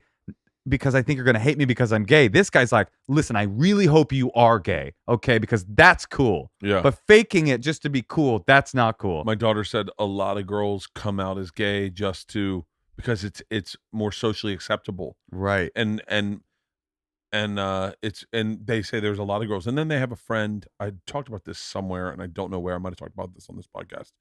They had a friend that came out as I don't know but as a they, like just a non-binary. Non-binary. Yeah. And it made total sense to me. Really? Oh yeah. I've known this child for probably 10 years. And I was like, oh, that makes total sense. I totally see that. And the girls were like, really? And I was like, wait, you didn't see that? And they're like, no, but it doesn't surprise us. And they're like, and I remember my daughter's words were, this one I believe. And I That's went, interesting. Really? Yeah. I was walking by a school. I live across the street from a really like fancy woke elementary school. Oh, that's what I wanted to talk to you about also. Okay. Okay, keep going. But anyway, I was walking by yesterday and I was thinking about this. Like, this is super wokeville, like hardcore. And like, it is the alternative comedy of public schools in Los Angeles, right? Is it the one where they make the white kids sit on the ground and the black kids stand on chairs and yell at them? Oh, I haven't heard about That's this. one my daughter went to. Wow. Well, that's not what I was where Yeah. I was going. I was thinking to myself, like, they probably have like a bunch of trans kids here or non-binary kids. Yeah. And probably it's not cool to bully those kids. Like in Oakland public schools, there was a lot of gay kids and kids that these days would probably be considered trans, but at the time they probably weren't politically accepted enough to be able to say Into the Smiths. Yeah, well, it was not quite. It was into Jodeci. I grew up in Oakland, Oh, but Jodeci. yeah, you know, but the Smiths of the Yeah. of the black community. But it's probably not cool to bully those kids. But then I was thinking, but kids probably haven't stopped bullying people. So I wonder who woke kids bully. Who do they bully? Like the unfortunate like bro boy who's been like the jock, like the rugby, like a little 6-year-old rugby player. They're like, get him. Like, there's no way kids have just become cool. It can't be. They find out by just throwing a ball and he catches it with one hand. They're like, he's a "That's witch. him. The witch. They're like, do you recycle? He's like, oh, not in my house. So like, kick this motherfucker's ass. So I was talking to Mike Gibbons. You know Mike Gibbons? Yes. Mike yeah. Gibbons, and he's a Waldorf guy, right? He emailed us about Waldorf because we were really thinking about it. So explain Waldorf because he started to tell it to me. It actually makes brilliant sense. Right. But it's are you guys doing that? We were thinking about it. It's like it's a conundrum. Okay, Waldorf is this. It's very funny. First of all, it's like 90% cool, 10% like frightening cult. Yeah. You know, like because we went to the Waldorf like Winter Wonderland fair and it was crazy. I mean, it was like going to a Renaissance fair, you know, and Really? it's like hippies everywhere on stilts and like kids doing jousting on like homemade paper mache, like horses and stuff. Basically, Waldorf was a school system started. All these school systems, Montessori, Waldorf, all these like weird alternative ways to learn were started after World War I and World War II, most of them in Germany, as a way to pick up the shattered pieces of children's psyches after the war, because all these people Wow. in Europe, all these kids in Europe had seen widespread, massive devastation. People dying, like people being murdered in front of them. Bomb raids. And they'd all grown up these like shattered generations. And so they made these school systems to try to like create this thing that they were hoping was going to happen, which was that the wars, you know, the idea of the war to end all war, that we would at this point be in a utopia. And we are. Everything worked out. Yeah. But so Waldorf is the most weird and extreme of them all, but one that I really responded to. It's like, By the way, I responded to it. me too. It's like I was well, basically, okay. The principles of Waldorf is like there's some ones that make sense and some ones that are weird. Like they keep kids away from technology. That makes a lot of sense. Yeah. And they don't actually teach them in a really structured the way public schools do. Do your kids go to public school? No, Georgia's in private. Ours in public. Okay, so they public most especially, but private too when they're college preparatory is like really based on linear. You study this. Then you take a test, and then you're in this category. Yeah. And when you're in kindergarten, you do the ABCs. And when you're in first grade, you're learning to read. Or when you're in second grade, you have phonics. And this doesn't do any of that. In fact, the biggest knock on Waldorf is that the kids don't even learn to read till they're like in like 4th or 5th grade, right? Because Really? they start, instead of starting narrow, they start super wide. Like the education is like everything. You're teaching science, but the way you teach science is that they're doing like a mosaic yarn, like mural about like the periodic table, and you teach history, but the way you do that is for them to like do an interpretive dance of like the Nuremberg trials or something like that. Like it's like it's so big. I would have loved this kind I of would have learning. loved it too. I would have loved this kind of learning. That problem, it's so wild and weird. Like there's some weird stuff. They don't like technology, so like, and you're not allowed to wear blended fabrics, which is really bizarre. Like just some things that feel arbitrary, and like they all do a style of dance called eurythmy. Anytime there's a made up word, I feel like there's something sketchy. That sounds like someone's comedy special. You're with me? Like, yeah. Like, you're with me or you're not. You're with me or you're with me or you're against Either you're me. with me or you're without me. But I was thinking about it just like you, Bert. Like I spent all my life in public school, and every moment of every second I was in class was fucking torture. I felt like there were nails and needles in my skin, and I was staring at the clock waiting for it. And the idea that there's a kind of school where the kid might enjoy themselves and learn how to be an unusual thinker. Why not? Why not? Why not have your kid enjoy? Isla loves the social side of school, hates the actual learning, like hates it. Georgia loves the learning. She is someone who goes into her room, sets up her notebooks, loves organization. I, to this day, do not know how to study for something. Right. That's why I'm not an actor, is that I don't know how to memorize things. Like, I don't know, like, I never learned how to memorize things. So, like, and for me to memorize, even like with my act, I can't write my act down. I just got to do it until it feels right to me. Yeah, that's how and then I I do am it too. that way. Yeah. I can't go through and I can't go through and I'll tell a story and I'll record it. And then I go through and try to jot notes to myself down of how I would do it again. And You don't even and look it just at the notes. confuses me. Right. I'm the same way, and I wish I was more disciplined. I wish I was a write the joke down guy. I wish I was could too. sit down and write material. Just like now I will write material about Bert's man cave. Yeah. I'm going to write. I'm not that good at that. I'm good at going. I by the way, I'm not even good at recognizing when a joke shows up. The other night, I'm gonna probably try to figure out a joke about this, but I did a thing with Joey and Tom, and we smoked half an ounce of marijuana, Okay. and so I was the highest I've ever been in my like so high. What life was turning off and then starting up again, Uh-huh. and then turning off and starting up again, and I was like, okay, this is way too high. Yeah. And I came home, and Georgia had just got her learner's permit, and her and Isla are at the door, and they're like, "We're taking Georgia on a drive. Come on, Dad." And I'm like, "Where's your mom?" And my Leanne comes with us, and I'm in the back seat. Now, do they all know you've smoked half an ounce of They have marijuana? no idea. What about wifey? Yes, because I had a glass of wine in my hand, Uh-huh. and she was like, "Whoa, how was today's episode?" She's like, "Your eyes." Okay. You're like, She's like, "Do you want to just stay?" And I was like, "No, I'll sit in the back seat. I won't say a thing." Okay. She was like, "Okay." Murder the wine, and then in the car, stuff is happening, and I'm crying, I'm laughing so hard, but it's George's first time driving a car, and I'm crying, and Leanne's like, "This is going in Dad's act. I can see," and I did not see that until Leanne said that. I went, she farted on my chin one time during oral sex. uh-huh. And her first thing she did was I put this in a special. She cried, and I said, "What are you crying at?" She goes, "You're going to talk about this on stage." And I was like, "Now I am." That You're is right. so funny. She's like Ray Rice's wife. Yeah. She's crying in an elevator, Yeah, going like, "Why do I have to be in the act?" Oh God. Oh, here we go again. So did you decide not to go with that school? I think in the end, like we got a lot of feedback because we talked about it on our podcast. Natasha and I, we do a podcast together. We give you did it, duh. And we talked about it, and a lot of former Waldorf students wrote us. The other thing to understand about Former Waldorf student. Well, we asked. We said, "Are there any listeners that went to Waldorf? Like, tell us your experience. How was it?" Because the whole idea is it's supposed to be teaching you how to be a magical, creative thinker. That rather than teaching you a very narrow road to education, teaches you a really wide one. And then, in theory, by the time you get to the 5th grade, it circles back, and you've got all the skills that you need. But it's all about like magical thinking, creative thinking, artistic thinking, communion with the natural world, and stuff like that. And then eventually, it gets into academia when they get a little bit older. The problem obviously is if you're not that kind of thinker and they pull you out in 3rd grade, you go, "Oh shit, this just isn't working for our kid." In 3rd grade, you're a fucking illiterate. And then you get put into public school and they're like, "Why doesn't this child read? But she does know how to like sew buttons onto, a peat moss, like, you know what I mean? Like, You're fucking illiterate. it's true." So the other fucking very weird thing is, Mom, Dad, what have you done for me? Exactly. I can catch a butterfly, but I can't read.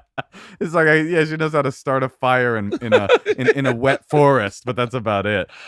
And the other very funny thing is it's so obsessed with Europe because it was started in Germany. Oh. Like we were going through the bookstore that they had there, and it was so funny. It felt real close to racist. It was like every kid's book was like, Yermaderm churns butter in the Dutch windmill. And then the next one would be like, the little white child's perfect golden alabaster skin. It's just like, it was as if nothing but Europe had ever existed. Oh, that's great. So wait, what's Montessori school? Montessori is like that, but it's a lot less dogmatic and it's a lot less like magical. It's a lot more like, it makes more sense. Montessori, they do the same thing where it's not like really rigid. They let kids learn as in the way that works for them, but it's not. Waldorf is like pretty rigid in its wildness. If that So makes funny. sense. I went to one. There was a Montessori school on Ehrlich Boulevard in Tampa, and my buddy's brother went to a Montessori school.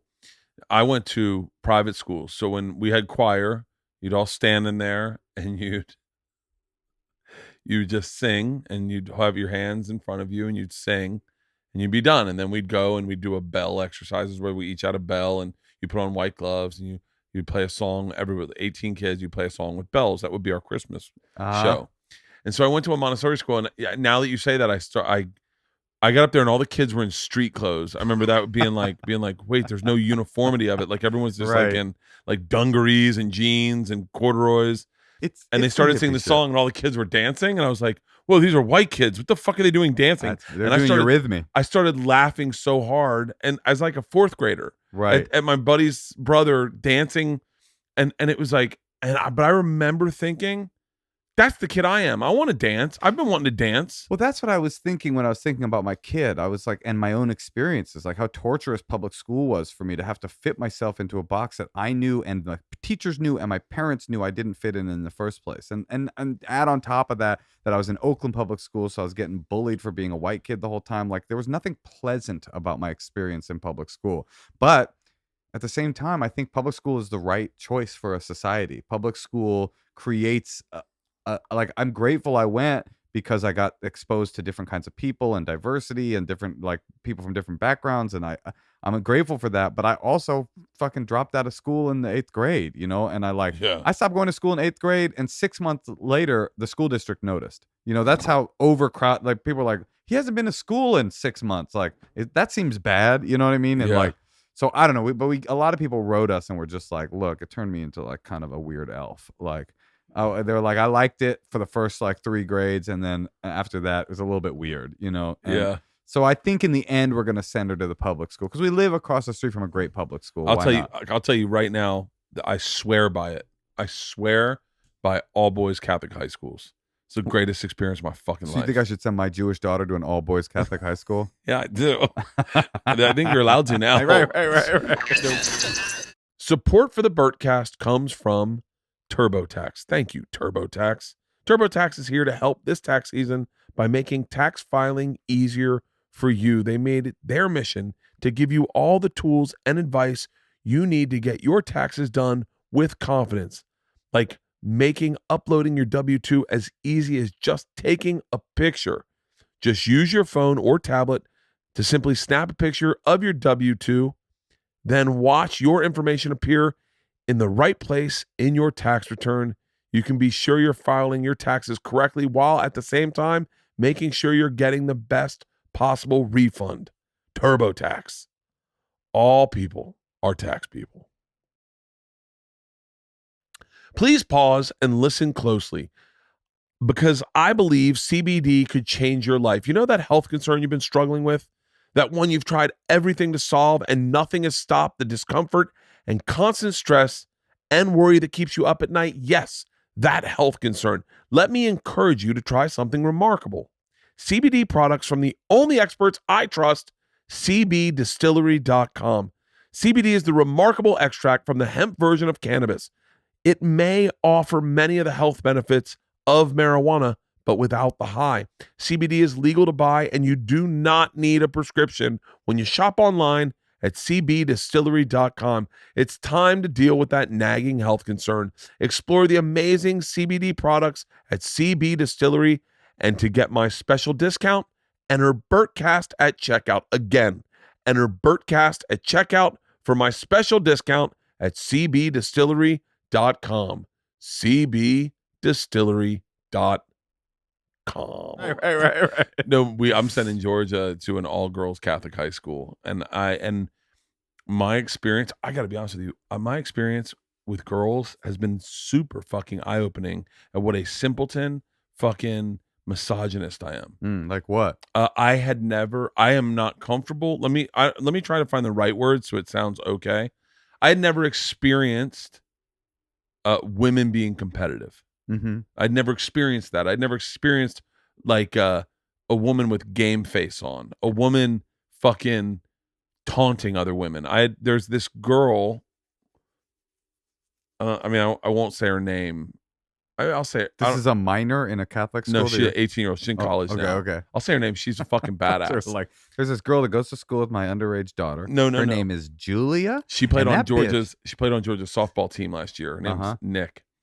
Her name's Nick. Nicole. They called her Nick, and she was everything I was in sports, meaning competitive, trash talky, flamboyant, and fucking good. And I had never seen that in a girl, and it made me very uncomfortable. And I didn't know how to compartmentalize emotion, because I all of a sudden now, like, I'd never seen it. This girl, they were like down like fucking 3 runs. They have the bases loaded, and this girl in the fucking in the championship, the state championships, hits a fucking dinger off the wall, get a triple, runs in all the runs to tie the game. And then she goes and grabs a handful of sand, looks in the pitcher's face, and drops it like it's just, Ooh, I like that move. And I was like, but this is going to sound crazy. It's a girl doing it. And I went, I'd never seen girls with the fucking dog eat dog mentality. I'd never witnessed it in sports. In sports, I'd never seen it. That's what I do with the mic cord when I have a really good set. Oh, I look at Jeff playing the piano and I run the cord through my fingers. But it was so fucking badass. But I'd never experienced that, and I was like, I wonder if girls have that. I wonder if that's the all girls Catholic high school. If you're around many, it being an all female school makes that competitive spirit not get overshadowed by the weird gender dynamics when there's boys there. That's an interesting idea. I mean, I loved going to an all boys Catholic high school. It taught me so much about who I was, and it created my personality. It really did. I was a fucking phony, fucking horseshit 8th grader who was the molestation hard for you though? No, not bad at all. You didn't mind'd that. be shocked. Right. They smell weird, but right. But other than that, but it feels good. Oh yeah, I mean the pleasure part of it. Sure. That's interesting. I never thought about an all girls school. I'll tell you, my first instinct is it would keep them out of trouble. It seems like. I don't think so. No, disagree. No, but you know what it is? If you like George is a little bit of a goofball. Mm-hmm. George is an alt comic, 100%. Yeah, sure. We'll take care of her. Don't you worry. She fucking loves comic books to this day. Right. Her and her friends have the goofiest, silliest sense of humor that you get in the car with them, and what's making them laugh, you're just like you're just listening as a dad going like, God damn it, man, these kids they're not like the fast-paced Kardashian girls. These are like fucking, this is like Laura Lapkus. Did I say her name Lauren right? Lapkus. Lauren Lapkus. Like, right. Just quirky. a quirky, funny kid person. Yeah. She was fucking amazing in Between Two Ferns. Oh, she is amazing. She's really good. I didn't realize she's been in movies that I just saw her in that, and I was like, she's fucking phenomenal. I didn't realize she's been in a lot of movies I fucking love. No, she's really good. She's great. But that kind of girl, like the Kristen Shaw, right. just quirky, funny. That's Georgia's, right. Her group of friends. And but yeah, I love, man. My friend, I'm trying to get my friend's son to go to an all boys Catholic high school. Put hairs on your chest. I guess so. Yeah. Put a lot on your chest, actually, if you get the wrong priest. Yeah. You got to be careful with that. Yeah. Have you used your surfboard? No. Not even once? No, because it doesn't even have fins on it. Yeah. By the way, there's cobwebs on it right now.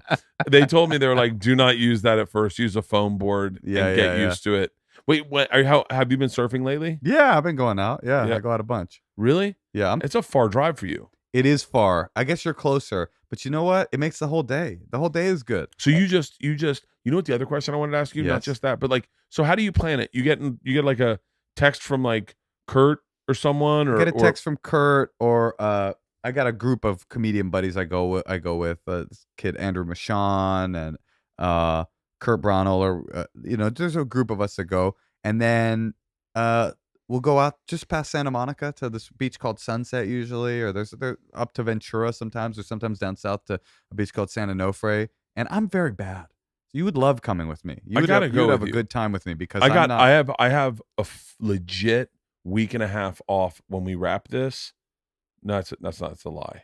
I have 1 week off after we wrap. I would from the 22nd to like the 28th. You would enjoy where I go because I like it when it's a little chiller. You know, Dude, will you text me next time you're Yeah. going? Yeah, I deal, was for thinking sure. about just buying a foam board. They're not that $100 expensive. Yeah, buying a $150 foam board from Val Surf and having it so that if you go, hey, we're going, I could just go. All right, I'm going with you. Yeah, and just call it the day. Just get a Wave Storm. You know, they're at Costco. They're $100. Really? Yeah. Oh, there's another company called Almond, and they have a really cool looking one. If you care about cool looking ones, they've Oh, got this I'm all about spending money. Yeah, that one's pretty cool. And like, listen, if they're giving, they should give you one. They should probably give me one. Almond surfboard, the R series on. Anyway, no, those are pretty cool looking. But the Wave Storm is at Costco, and they're good enough for anybody. Yeah. Okay, I'm gonna go grab one and have one so that next week if you're going, just text me and go, hey, it's Thursday, we're going out. I would love to. You're gonna catch a really big one, and then they'll be like, Moshe killed the machine. That's not a bad name for a documentary. When I get drummed out of comedy. No. We just get you back on drugs and alcohol, and I go with you on a The bender. We're both in wheelchairs. Well, we thought it would be funny to go surfing together, but to bridge the alternative community and the alpha community through the ocean. But it turns out that we've been breathing through a tube. Did you ever see the sketch of the guy in the wheelchair, like Stephen Hawkins, teaching a class full of kids in a wheelchair like Stephen Hawkins? No, that's very funny. And he goes, okay, I would like to start today's lesson by, and someone goes, you're stupid. And he goes, okay, who said that? And he goes, the black guy. What is that from? I don't know. There's some things that made me laugh hard. HBO, when they had Aspen, HBO did sketches on a TV show that they shot at Aspen. Oh, wow. And it was really, there was this. It was like all the sketch groups did one or something. All the sketch groups, there were different sketch groups. One, that was one of the sketches. Another sketch group was a guy trying to get ketchup out of the container. It looked like he was jerking off. And his roommates walk in, he's just putting fries, and he's like, come on. And his roommates are like, shh. And he's like, come on, baby, come on. And then it comes out, he's like, ah, and his blood's all his hands, and his ketchup, and his roommates pass out. The other one was this interview with this Canadian Mountie who to this day, it's the hardest I've ever laughed. Round him up. He's like, all right. But you don't remember any of these I don't sketch remember groups. any of the sketch groups. This could be the biggest sketch groups in the world right now. We wouldn't know. This guy was so funny. All right, round him up. That's all he kept saying. And me and Leanne were laughing so fucking hard. I wish I could remember. Here's my problem with, you know what I wanted to ask you? Yes. I got to get you out of here. What, I got to plug this damn album. yeah, we got to plug the album. I want to talk about how much I miss comedy albums. Well, yeah, I Because agree. Specials are awesome, but man, specials don't lend themselves to being as funny as a comedy You album. think so? That's interesting, right? Because you're a little distracted by what you're watching and what you're thinking about. I remember, I don't want to say who, but there was a very famous comedian who I heard the album and I was like, this is funny. Yeah. This is before I did comedy. I was like, this guy's funny. And then I saw the special and I was like, I don't like this. Yeah. It was like there's something about the physicality of the comedian where just the audio of the jokes, I thought it was funny. And then watching it, I was like turned off by it. I played Mitch Hedberg for the girls. He's the so other good. day. I was just watching one of his Conan specials. I just watched that. I retweeted it. Must be the same one. I'm certain it was going viral. The It was fajita like one? his last one. Yeah, where Was it the fajita? I wish I had fajita scented cologne. because I love that stuff. Smells delicious. Yeah, I just Man, watched it. I was thinking about Dr. Scholl's the other day. He went to college just to tell you to stand on a cushion. I would have bought that from a Mr. Scholl's. Yeah, no, I was watching that clip and I was going, how cool do you have to be? What do you think that's from? Like 2000? That clip? It's got to be. How cool do you have to be filming something 20 years ago and then you look cool still? Like he Yeah. was such a hip guy. He was very cool. And Painted nails. Fucking his setup. That was what else I was impressed with. He's like mumbling and stumbling on jokes and still nailing them. Man, I went to. I hate sleeping. No, I don't. Yeah. I love sleeping. Like, not on purpose. There's Yeah, no way that was not on purpose. He meant to tell the joke correctly. I heard that he would take a huge sip of like a big gulp of whiskey or vodka right before he walked down on stage. It's because he liked the feeling of it hitting him That's hitting him really while he was on interesting. stage. He had, I mean, yeah, he was a troubled fella, But his albums were funniest. great. Patrice's last album was great because it's an album. Mr. P or Mr. something. P, is that what it Yeah. was? Yeah, I always think I was just talking about Patrice the other day. Like, Elephant in the Room got really close, but like the experience of seeing him and this live, the way he operated with a crowd, the way he did crowd work, and like seeing him in a small room too. Like, I Yeah. opened for him at the Punchline in San Francisco when I was a new comedian, and it was like that was an amazing. And again, this was pre-Trump, like everybody's looking for a reason to be upset. Yeah. So it was interesting to watch him in San Francisco of all places, because like Patrice, he was so offensive. So, that's people forget he was very offensive. It's beyond. And it's hard to, people gave Chappelle a lot of shit when he was like, I'm what they call a victim blamer. But people forget that the group of black comics in New York Right. were, I mean, it was like keeping it real. And black clubs in New York, they're not the biggest fucking hotbed of wokeness. Sure, definitely. But like Patrice would be, it was offensive. It was indefensible, actually, the things Yeah. he would say. But he was so funny and so undeniably funny that I would watch, like, because I got to see him like 7 nights in a row opening for him.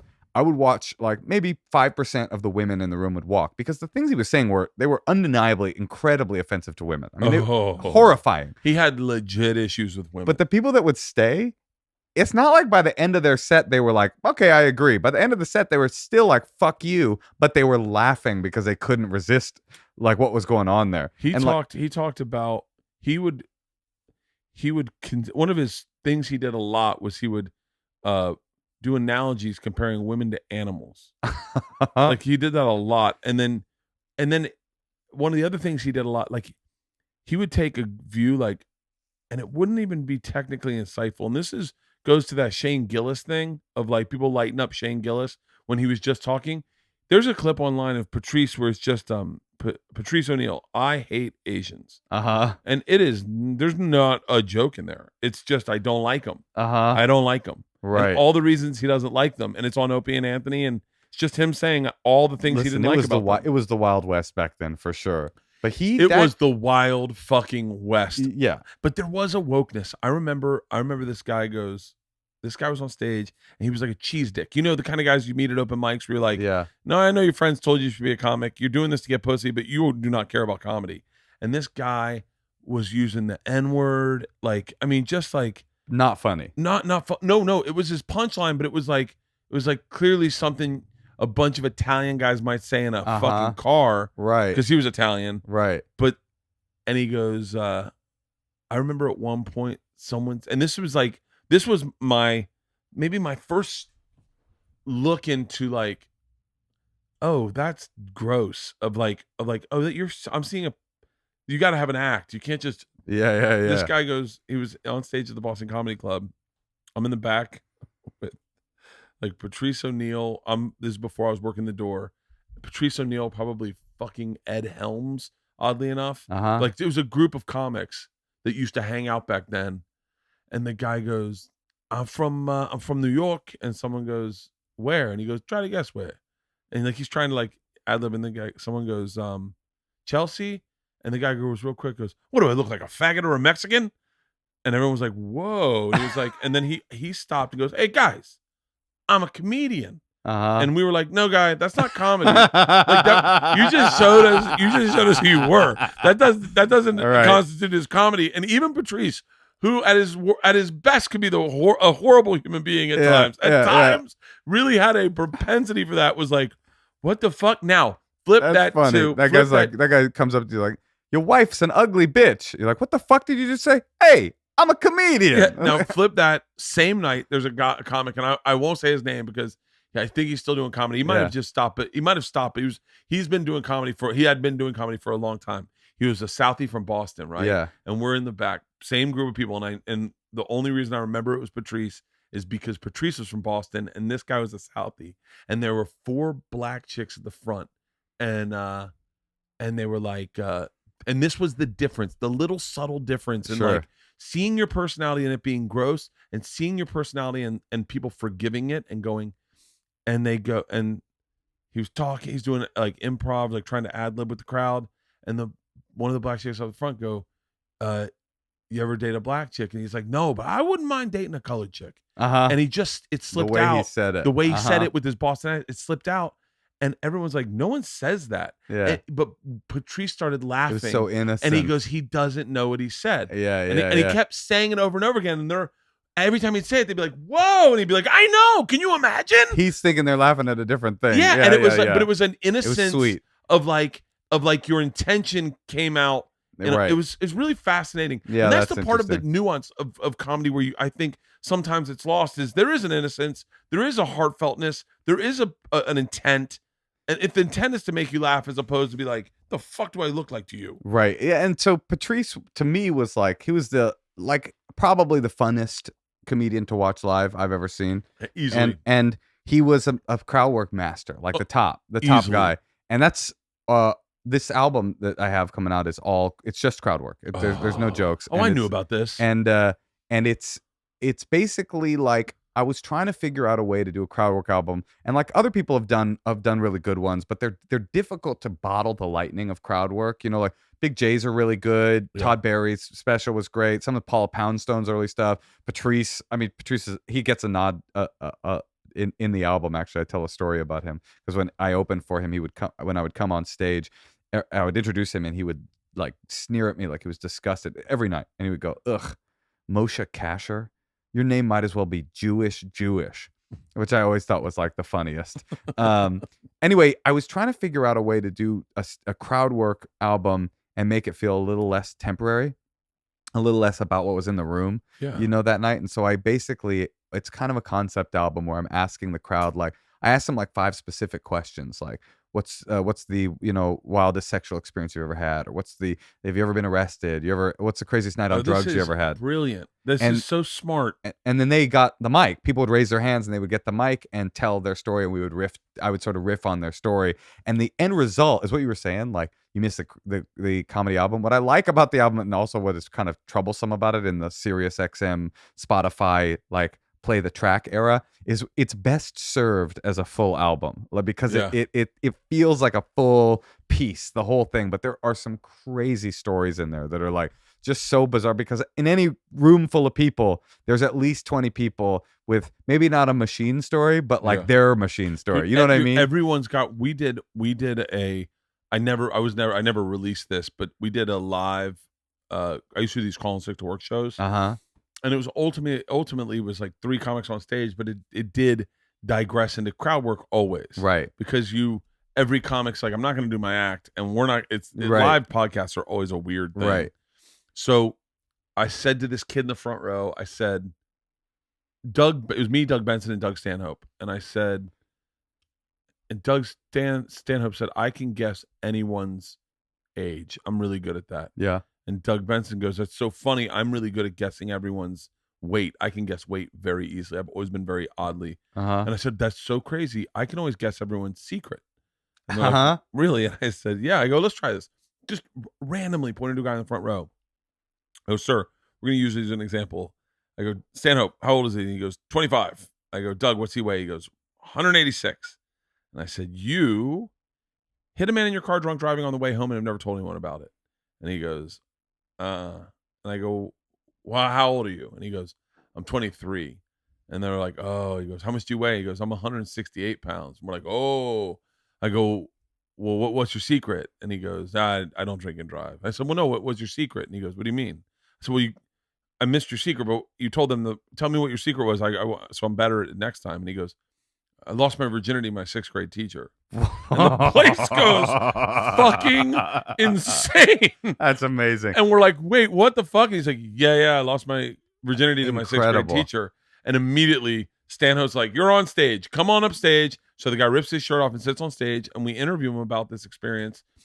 And it was such a bizarre, and he's like, I never told anyone this. But he was so open that he like told us her name. We found her on Facebook. Oh my God. And then Doug Stanhope, just, Doug's brain is like, I would say I'm anti whatever the mainstream is, I always try to push back the other direction. Yeah. Stanhope is that in Absolutely. spades. Everyone's cheering at this sex story, and he goes, just so you know, you're cheering on a rape. Right. So just so I want you to know that we're clear that this is a rape. And imagine if this was a young woman who had lost her virginity at 12 years old. Would Right. you be cheering just as loud if her PE teacher fucked her in a closet? Right. And everyone's like, wait, you're not making it fun anymore. Uh-huh. Stanhope's like, no. Cheer along. I just want you to know you're cheering at a rape.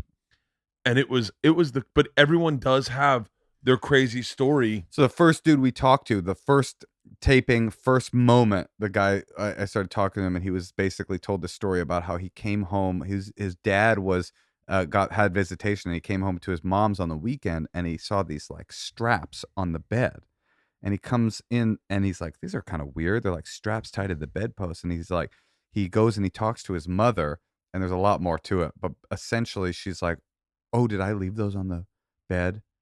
And he comes to find out that while he's at his dad's house for the weekend, she's operating the biggest bordello in town out of his childhood bedroom.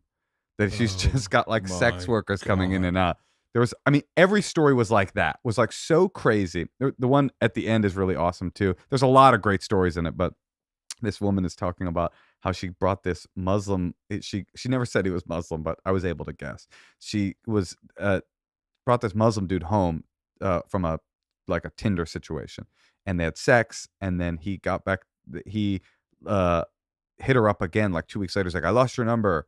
Can I come over again? And she's like, she let him come over, and he's like, listen, I can't have sex with you because I'm a religious Muslim.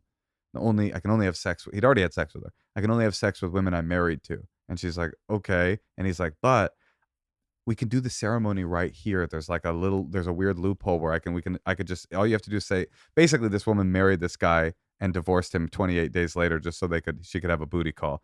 Fuck. The most romantic story I've ever heard. So how long's the album? It's an hour. An hour. And was it all one night, or do you mix a couple nights? There's a together? couple nights. Yeah, it was a weekend Oh, at the that's DC Improv. I bet this is fucking amazing. It's pretty magical, and I'm pretty happy with it. It's called crowd surfing, and as we talked about my two interests, but I just feel like crowd work. It's what I'm best at, and it's the funnest. It's the funnest. It's the funnest. And by the way, every comic says I'm good at crowd work. Everyone says it. They're not. that is true. I'll tell you what, Big J did a crowd work He's good at it. special, and I was like, oh yeah, I murder crowd work, and I forgot how much I lean on my act. Oh, interesting. That I go, oh yeah, I can play along with an audience, but I can't ditch the act and get in the moment. Well, And very few of us can. That's what I talk about in the intro of the album, is like when people disparage crowd work, and sometimes people comedians will talk shit about crowd work. They say it's lazy. They say that it's like hack. The reason people think that is because they've never seen one of the masters do it, like Big J, like Paula Poundstone, Ian Todd Bagg. Barry, Ian Bagg, yes. Ian Bagg's crowd work's Patrice. fucking insane. The Patrice. people that are at the top, it's lazy when you see someone lazy do it, but the Yeah. people that are really, really good at it, it to me is the funnest thing to see in all of stand-up. Tig is really good at it. There's a lot of like top level people that Jimmy Pardo is one of the greats at it. Pardo's really great at it. So I wanted to do a whole album of it, and I'm so glad I did. Like I want to do one of these every year, but this is the first one, and I'm Oh, that's super excited great. about it. It comes out the 24th of January, everywhere you get music. That is. Oh, great! This is going up next week, and everyone Perfect. will know exactly where to get it. Yeah, you can get it on iTunes, you can get it on Amazon, Spotify, it's everywhere. And listen to the whole album, because I really think as a piece, there's some wild stuff in there that like callbacks and weirdnesses, and I'm real proud of it. That's fucking awesome, dude. Thank you for doing this. Thank you for having me back, man. I literally, honestly, no lie, if I could just bullshit with you any fucking time. I feel the same way. I have such a great time talking to you, and I always say this. I mean, obviously, I don't think I'm the first person to say this, but it's like, what's wrong with our country is that like me and you, who are not ideally lined up, but we're just comics, just have a conversation where people listening may not understand or see things, just so that you have a wide berth of a conversation is so fucking important these days. People don't talk anymore. They just throw mortars at each other. God. And so when a guy like you and a guy like me can do a podcast for an hour and a half and then press stop and then sneak into your bedroom, make love real quick and not tell anybody about it, that's what the America I want to live in. Speaking of which, I'm ready for round 2. Ding, ding.